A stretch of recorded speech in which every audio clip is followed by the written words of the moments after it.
Hi, greetings fellow Whovians. Hope you're all having a good week so far. Well, today, let's continue our look at the Fourth Doctor era with The Face of Evil. So, here we go.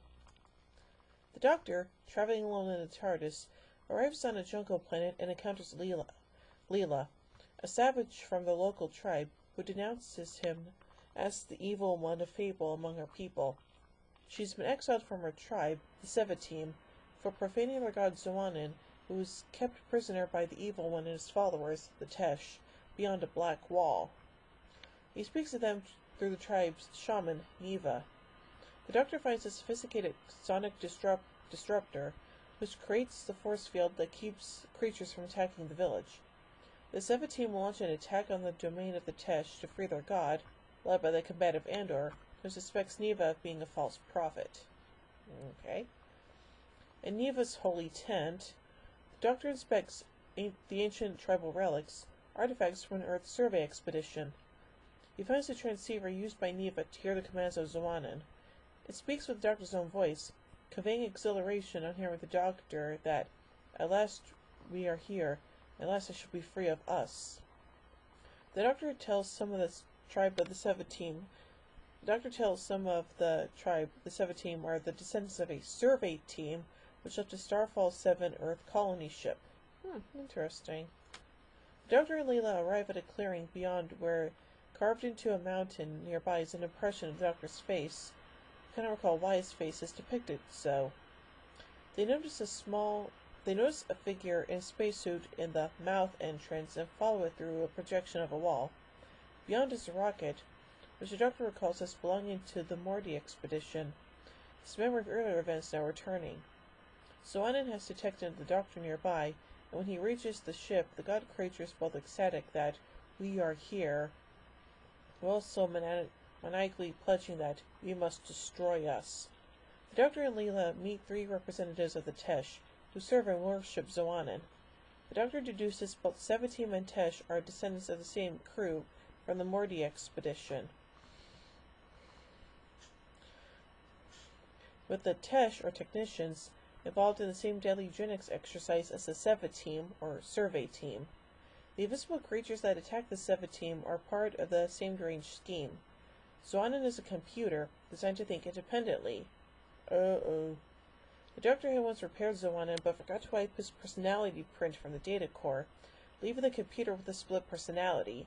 The Doctor, speaking as Zuanin with a communicator, instructs Neva to tell Kalib, who is now tribal leader, to lead the Sevatim survivors through the face of the mountain. Why? With Leela keeping guard and holding the Tesh at bay, the Doctor ventures into the computer room of the ship to confront Zuanin. When Zuanin refuses to shut itself down, it channels a vicious mental assault at the Doctor, causing him to collapse, while Zuanin booms, "Who am I?" The Tesh come under attack from Kalib, Thomas, and the survivors of the Sevatim, who now reach the spaceship too. This diverts the Tesh while the Doctor and Leela return to the computer room, where Zuanin briefly takes control of Leela's mind. Most of the Sevatim come under the telepathic control of the computer too. The Tesh and Sevatim soon converge in the computer room and interrupt the Doctor as he tries to repair Zuanin, realizing the computer has now triggered the countdown to an atomic explosion. Elsewhere in the ship, Neva is alone but crazed, his faith in Zuanin shattered. The shaman uses the disruptor gun against one of the images of Zuanin/the Doctor projected through a wall. The ensuing blast kills Neva, but also interrupts Zuanin's control of its subjects, allowing the Doctor to resume and complete its repairs. Zuanin's circuits explode, knocking the Doctor out. 2 days later, the Doctor wakes up to find himself aboard the spaceship in the care of Leela. She explains Zuanin has been quiet, and he interprets this as success for his extraction experiment. They visit the computer room and find Zuanin's identity and sanity restored. The computer confirms it was running a eugenics experiment and thanks the Doctor for his repair work. Nice. The Doctor then contacts the survivors of the Tesh and Sevatim, tells them Zuanin is now cured and able to support their new society. Leela then jumps aboard the TARDIS despite the protests of the Doctor, initiating takeoff. Yeah, so this is a pretty interesting story, and hey, introduces us to a new companion, which I like. So anyway, let's look at some continuity and production elements here. The novelization of this story suggests that the Doctor's first visit to the planet of the Seven Team takes place during Robot. Early in that serial, Sarah Jane Smith witnesses the newly regenerated and still delirious Doctor starting to leave in the TARDIS. However, the Doctor returns so quickly, with his mind so idled as a result of his recent regeneration, that he never consciously remembered his time away until his return. The Doctor refers to a piece of broken-down equipment as dead as a Dalek. At the end of the story, the Doctor can be heard whistling the tune Daddy Wouldn't Buy Me a Bow Wow, which was the same tune Sarah Jane whistled in the last scene of The Hand of Fear. Interesting. In early 1975, writer Chris Boucher submitted a storyline to the Doctor Who production office. Script editor Robert Holmes rejected the script as too short and unsuitable for the program, but was impressed by the imagination of the piece. He invited Boucher to work on another story, which was to be called The Prime Directive, based on an idea by Holmes and producer Philip Hinchcliffe about the breakdown of a society controlled by a central computer.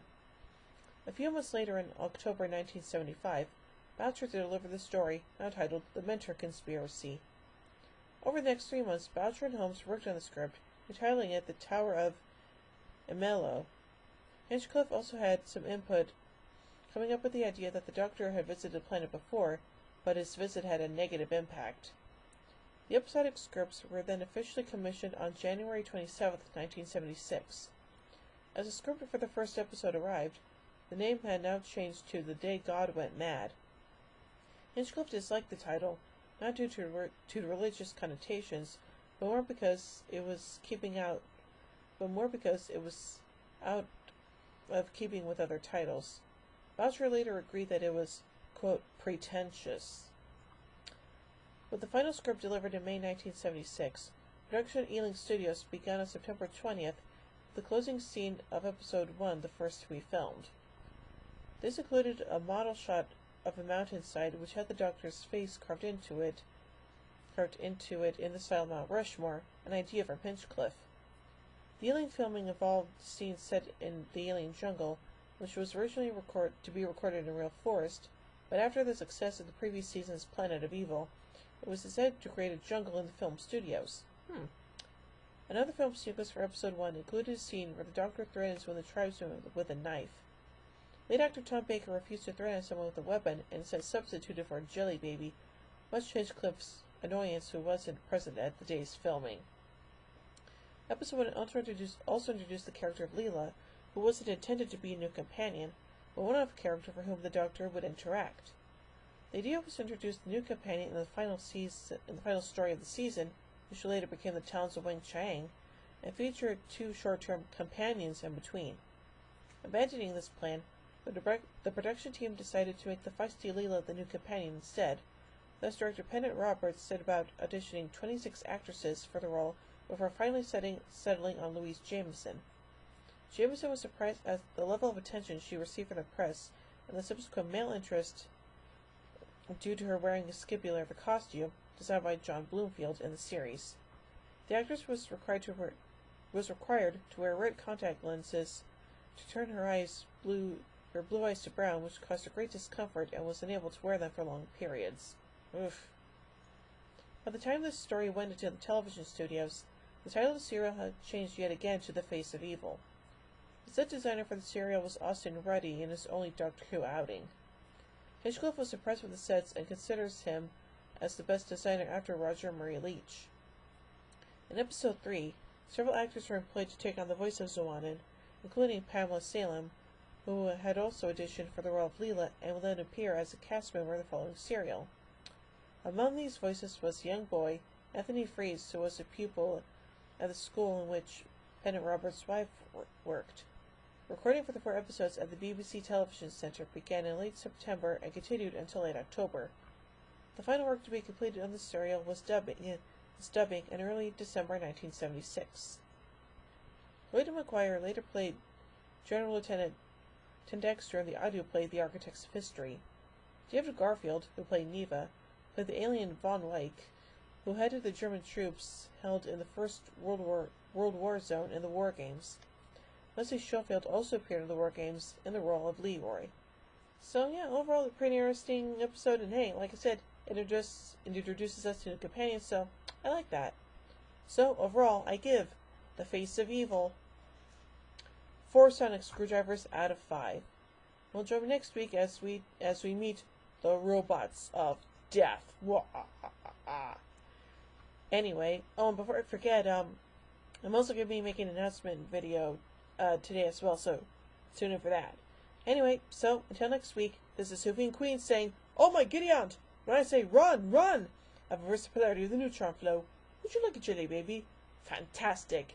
Allons-y! Geronimo!" Bow ties are cool, fezzes are cool, and Stetsons are cool.